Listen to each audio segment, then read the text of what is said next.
I wasn't supposed to see it that night. The observatory's main array was offline for maintenance, and I'd stayed behind only to recalibrate one of the secondary receivers. But then, at 2:43 a.m., a faint trace appeared on my monitor, a moving object that shouldn't have been there. The ID tag read 3I Atlas. I'd heard of it before, of course. Most astronomers had. Officially, it was catalogued as a hyperbolic comet, an interstellar visitor, passing once through our solar system before drifting forever into deep space. But this wasn't normal. The trajectory didn't match any of the public data. I double-checked the feed. Coordinates aligned perfectly. But the motion curve showed a subtle oscillation, almost like it was adjusting itself. Later, I tried to pull the previous night's logs. The system returned an error, file not found. Entire data segments from that observation window were missing. Not corrupted. Gone. I contacted 2 colleagues from different facilities, one in Spain, one in Chile. Both had noticed similar issues. And both said the same thing, the missing data blocks were identical in duration and timestamp. Coincidence? Maybe. But coincidences have patterns, and patterns mean intention. Within 24 hours, a memo appeared on the internal observatory network. All future analyses related to 3I Atlas will be handled exclusively through the Central Coordination Office. Direct access to raw tracking data is temporarily suspended. No explanation. No discussion. Just silence. I tried not to overthink it at first. Space missions get classified all the time. Sometimes there are military satellites, other times just bureaucratic confusion. But then, one of our radar technicians, an old friend, sent me a message at 4 a.m. He wrote, "They're filtering the signal bands." Not supposed to tell you that. Filtering the signal bands. Why would anyone need to filter a comet? A few nights later, I ran an independent scan using my own small dish setup at home. Nothing fancy, just an amateur-grade receiver and some outdated tracking software. The sky was clear, the noise low. For the first few hours, nothing unusual. Then, around 3:17 a.m., my equipment registered a faint electromagnetic pulse, repeating every 11 seconds. Weak, almost buried in background static. But definitely real. The pattern didn't match known pulsars or telemetry beacons. And yet it was consistent. 3 quick spikes. Pause. 3 more. I recorded everything, cross-referenced with stellar maps. The source aligned, again, with 3I Atlas's last known position. The next morning, I tried to upload the file to our shared observatory cloud. The transfer froze at 72%. Then the screen flashed, connection terminated by remote host. When I checked the logs, my network had been accessed from an external IP, one I didn't recognize. That same day, my friend from radar stopped replying to messages. His office voicemail said he'd been temporarily reassigned. By evening, I received a short internal notice. Unauthorized monitoring of restricted orbital bodies violates data policy. No mention of my name. But it didn't have to. The strange thing is, after that message, the object itself disappeared from most public databases. You could still find its historical record, but the live ephemerides, gone. As if the comet had never been tracked past that night. Of course, that's impossible. Space doesn't delete itself. When I asked around informally, some colleagues pretended not to know what I was talking about. Others said quietly that the European Space Agency had taken control of the data pipeline. Security reasons, they said. Nobody specified security for whom. Then, one evening, I noticed something that made my stomach twist. A set of new sky images had been uploaded to the shared catalog, supposedly updated calibration frames from the same region. At first glance, they looked fine. But the metadata told another story, same exposure time, same star field, identical timestamp, except the original catalog entries had been replaced only 12 hours earlier. In other words, someone had swapped the sky. Why? I don't know. There's talk, whispers, really, that 3I Atlas wasn't behaving like a comet at all. Some believe its acceleration was artificial. Others claim it was accompanied by a smaller, dimmer body moving behind it, hidden in the glow of its coma. None of that is in any official report, of course. But the missing data, the altered imagery, the silence, they all point to something. What exactly, I can't say.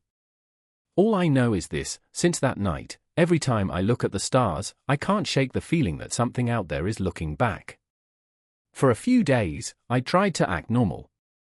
Filed my reports. Answered emails. Pretended that everything was fine. But late at night, when the observatory fell silent and the monitors dimmed to that soft green glow, I kept returning to one question I couldn't shake.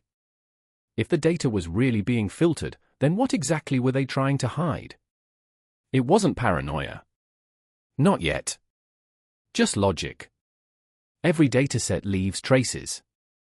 Even when deleted, metadata lingers, fragments of timestamps, checksum errors, ghost entries in server logs. So I began searching those fragments. Quietly. Carefully. That's when I found them. Buried deep in the backup registry, hidden under a false directory name, a series of unlabeled image files. No timestamps, no author tags, no institutional ID. Just raw telescope captures. I opened the first one. It showed a faint blur against the star field, the comet, presumably. But unlike earlier photos, the coma wasn't evenly distributed. The light was concentrated along one edge, forming what looked almost like a shadow within the glow. I ran a contrast enhancement and froze. It wasn't a shadow. It was a shape. Hexagonal. Geometric. Too precise to be random. I stared at it for a long time. Maybe it was an imaging glitch, a diffraction artifact, an optical reflection, something mundane. Still, the structure appeared in 3 separate exposures, taken hours apart, from different angles. Coincidence? Again, maybe. But the more I looked, the less random it felt. The following morning, the hidden directory was gone. Completely erased. Even the log entries I'd created while viewing it had been purged. I hadn't reported it to anyone, but somehow the system knew. That's when I stopped trusting the network altogether. Instead, I built my own offline archive. I started saving printed copies of signal logs, screen captures, handwritten notes, anything that couldn't be wiped remotely. It felt old-fashioned, almost paranoid.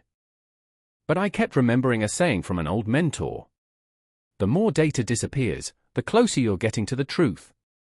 Back then, I thought it was a joke. Now, it didn't feel funny at all. Around that time, I began noticing strange fluctuations in open-source astronomical data. Public satellite feeds would occasionally freeze, just for a few seconds, and then resume with slightly altered timestamps. In each case, the images from those missing seconds were replaced with static calibration frames. A friend from the University of Madrid called me one night. He sounded uneasy. They've reclassified several observational zones, he said. Whole regions. It's not just 3I Atlas anymore. There are empty coordinates now, placeholders labeled unresolved source. I asked if he'd kept copies. He laughed nervously. No. You think I'm crazy? They're watching everything. The next day, his institutional email stopped working. It's hard to explain what happens when you start losing faith in official data. For scientists, truth comes from consistency, patterns that repeat, numbers that match. But when those patterns start vanishing, you begin to question not just the system, but your own senses. One night, out of pure desperation, I pointed my personal receiver toward the coordinates where 3I Atlas should have been, even though by then it was supposedly beyond tracking range. Static. Then, faintly, something else. A rhythmic signal, not steady like a pulsar, not chaotic like random interference. 3 short peaks. A pause. 3 more. The same pattern I'd seen before.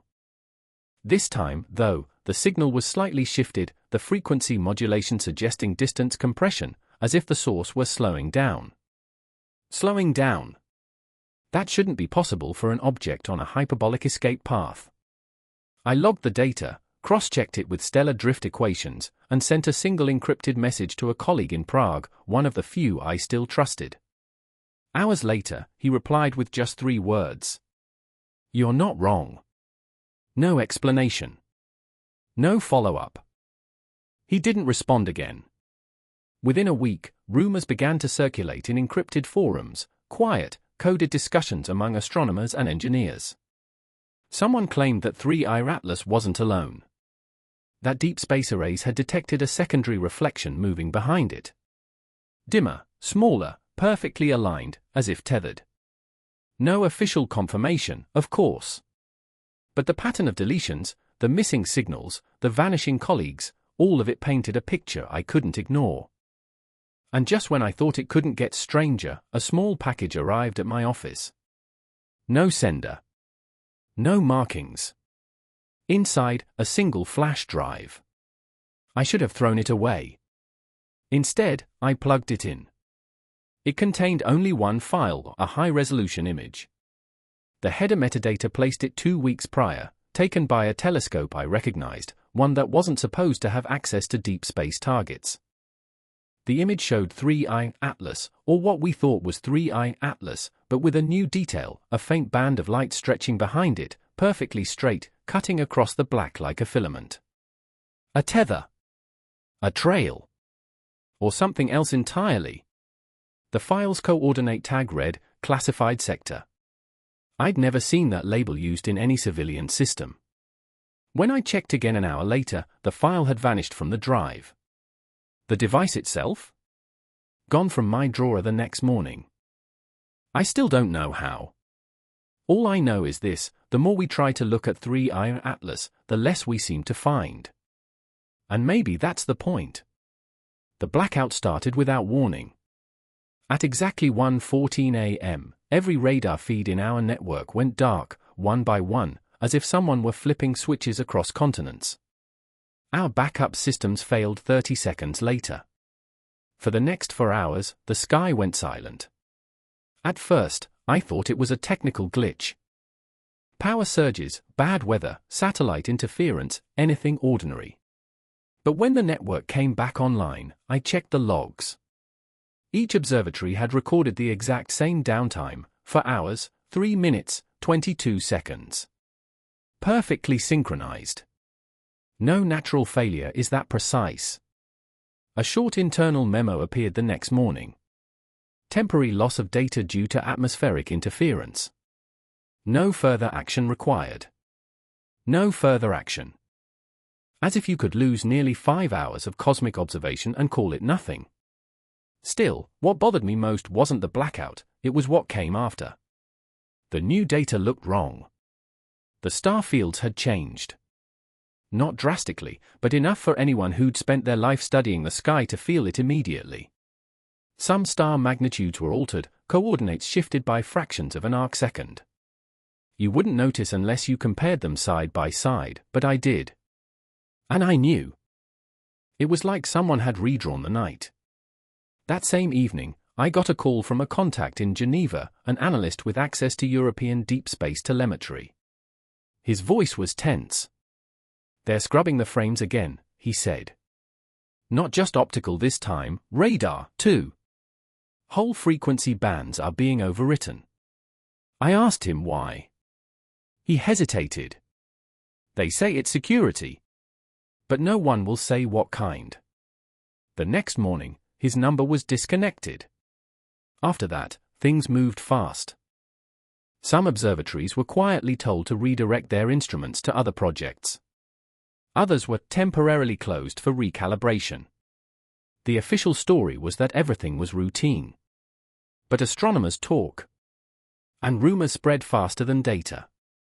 There were whispers that certain stations in Asia had detected something following 3I Atlas, a faint thermal trace that matched its velocity almost perfectly. A secondary body, smaller, colder, and invisible to most optical instruments. No images ever surfaced. But that didn't stop the theories. Some said it was debris, fragments from the comet's tail reflecting stray radiation. Others suggested it was an artificial object, like a probe or a drone, using the comet's trajectory as cover. No proof. No denial. Just silence. And then came the frequency shift. While reviewing archived recordings from my home receiver, I noticed a modulation drift, a slow, deliberate slide in frequency, almost like a signal adjusting its range to stay hidden. When I filtered it through analysis software, the pulse pattern reappeared. 3 spikes. Pause. 3 spikes. But this time, the intervals weren't constant. They shortened gradually, as though whatever was transmitting was getting closer. Closer. That word stayed with me all night. 2 days later, several power grids across southern Europe reported brief outages, not enough to make the news, but long enough for observatories to lose live feeds. Officially, it was described as routine grid maintenance. Unofficially, some of us knew better. Because in that same time frame, sensors across multiple stations registered a spike in electromagnetic activity, not atmospheric, not solar, but localized, focused on a narrow band between 1420 and 1421 MHz. The hydrogen line. The frequency of communication. I ran simulations, trying to find a natural explanation. None fit. So I did what I wasn't supposed to do. I sent my findings to a private network of independent researchers, people who'd been asking the same forbidden questions. Within hours, the discussion threads vanished. Entire accounts deleted. The servers themselves went offline. A message appeared briefly before everything went dark. It's not from the comet. It's from what's behind it. That sentence burned into my mind. Could there be something behind Three-Eyed Atlas? Something controlling it? Some colleagues joked about alien probes and deep space visitors, trying to make light of it. But behind the humor, I could hear fear. One night, while reviewing archived observatory footage, I noticed a faint distortion in the background noise, not light, not radiation. More like interference. When I amplified it, a strange modulation appeared, 3 peaks again, but this time harmonically related, in ratios close to 1:1. 6:2:6. The golden ratio. I remember staring at the waveform and thinking, this isn't random. It's design. Over the following week, communication between observatories became guarded, almost rehearsed. When I asked direct questions, responses grew shorter, colder. Someone even suggested I take a professional break. But how do you turn away from something that's rewriting the sky? Every night, I still pointed my receiver toward the same coordinates. Every night, the signal changed slightly, weaker, slower, older. Like a heartbeat fading in the distance. There's a saying among astronomers, space doesn't whisper. It echoes. And yet, when I listened to that faint rhythm pulsing from the dark, it didn't sound like an echo. It sounded like someone, or something, trying to be heard. It was a Tuesday when the final transmission came through. I wasn't expecting it. The receiver had been silent for days, nothing but static, like the heartbeat of a dying machine. I'd almost stopped checking, almost convinced myself that the signal was gone for good. Then, at 1:12 a.m., the old relay node lit up. A faint pulse burst across the screen, 2.3 seconds long.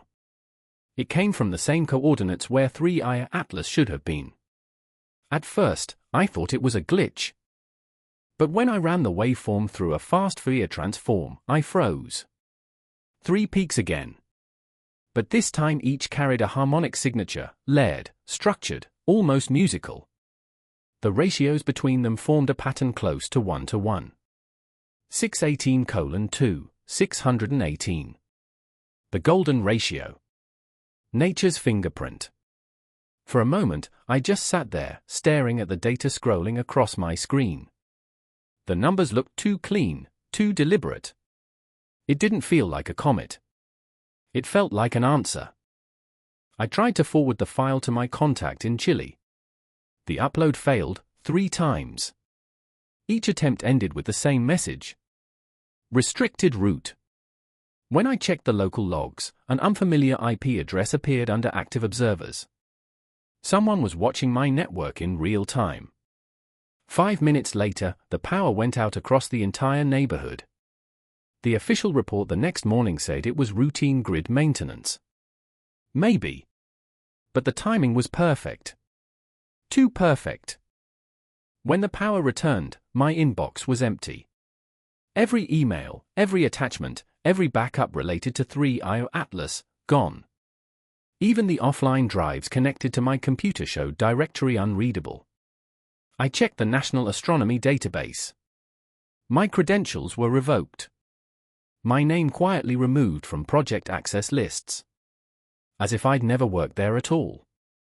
And that's when I realized something chilling. It wasn't just about hiding information. It was about erasing the people who'd seen too much. That afternoon, a plain envelope appeared under my office door. No return address, no signature. Inside was a single sheet of paper. Cease all private transmissions. 3i Atlas will not reappear. Observation terminated. At the bottom, faint under the light, a black watermark, a triangle enclosing a dot. I'd seen that symbol once before, years ago, stamped on a classified document about orbital defense protocols. I didn't sleep that night. I told myself I'd stop. That it was time to move on. But old habits die hard, and questions die even harder. I kept one backup. A physical drive, hidden far from the observatory. It contains the raw signal files, the unedited images, and that single golden ratio waveform. I don't know what it means. Maybe nothing. Maybe everything. Sometimes, late at night, I still monitor the sky. Not through official feeds, not through shared databases, just my old receiver humming softly in the dark. The static comforts me now. It's the one sound they can't erase. 2 weeks ago, during one of those quiet sessions, I caught something new. A faint echo, near the edge of the Perseus arm weak. Slow. But unmistakable. 3 intervals. Pause. 3 more. The same pattern. Only this time, the delay between pulses was longer, stretched, as if the source itself had aged. According to every official record, 3IO Atlas should be long gone by now, drifting beyond the heliopause into interstellar space. But the coordinates didn't match that projection. The signal was closer. Much closer. I didn't tell anyone. Not this time. No colleagues. No reports. No files uploaded. Just me, sitting in the dim glow of my old console, listening to the faint hum of the universe. There are still anomalies in the public data, tiny gaps, duplicated timestamps, satellite frames that appear twice but never match perfectly. Most people think it's compression noise. But some of us know better. They're not errors. They're omissions. Intentional ones. Every now and then, a rumor slips through, whispers of new readings from military tracking stations, of a secondary object entering the system with the same spectral signature as 3IO Atlas. Officially, it's dismissed as debris. Unofficially, no one denies it. Some think it's a fragment. Some think it's a mistake. A few think it's something returning. I don't know what to believe anymore. I only know what I've seen, and what's missing. When I look up at the night sky now, I see more darkness than I used to. There are blind spots, places where data should exist but doesn't. And sometimes, when the air is perfectly still and the receiver quiets to a whisper, I swear I can hear it again. Not a sound exactly. More like the suggestion of one. 3 intervals. Pause. 3 more. I once told a student that astronomy was the science of patience, of waiting for light that left its source long before we were born. I still believe that. Because whatever 3IO Atlas was, comet, probe, messenger, it changed something fundamental. It proved that silence isn't the absence of information. It's the shape of what we're not allowed to hear. And somewhere out there, beyond the edge of our recorded sky, something is listening back. Maybe it's nothing. Maybe it's everything. Or maybe, just maybe, it's coming home.